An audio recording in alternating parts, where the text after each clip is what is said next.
ครับสวัสดีและสบายดีพ่อแม่พี่น้องเมื่อนี้เป็นมือปั้นเขาสุดท้ายหรือว่าลีดเขาสุดท้ายพี่น้องเลยเนาะเอามาเบิ่งนำกันเมื่อนี้ก็คนอยากร้ายเนี่ยจังน้อยนะพี่น้องเนาะมีพี่น้องมาซอย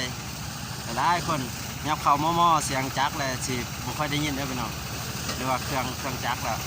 สิบุค่อยได้ยินเด้ออันนี้คือทีมงานที่กำกับพี่น้องเด้อมีหลายๆคนมาซอยพี่น้องเลยไปเบิ้งด้านหน้าด้านที่เขามันออกพี่น้องเดี๋ยวโน่นยังได้เฮ็ดคลิปเต็มคลิปอีกเท่านึงนะพี่น้องเอ้ย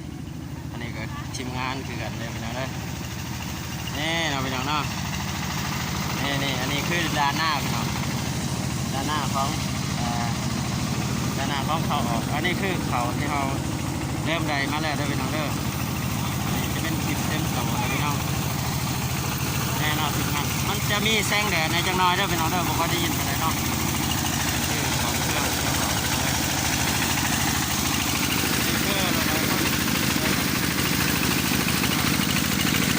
แต่ละตำแหน่งแต่ละคนมีตำแหน่งไปแล้วพี่น้องเลย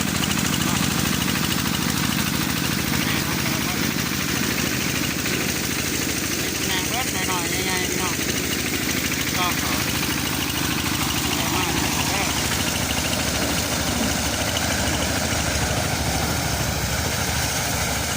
ตำแหน่งของแต่ละคนที่ตำแหน่งมาคู่กันนะเด้อซอยกันไปเนาะ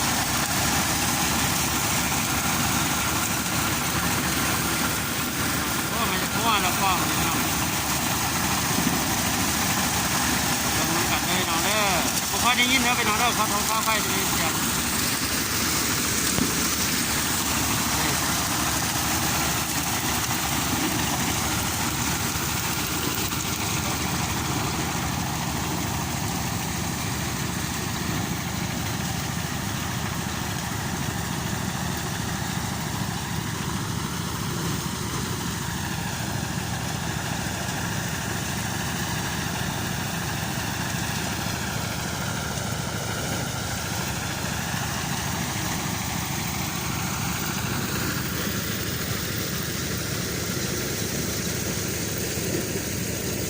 นี่คือธรรมศาสตร์อ้อมหอบพี่น้อง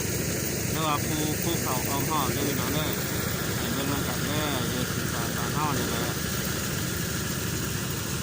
ว่าธรรมศาสตร์มันเป็นอย่างไรพี่น้อง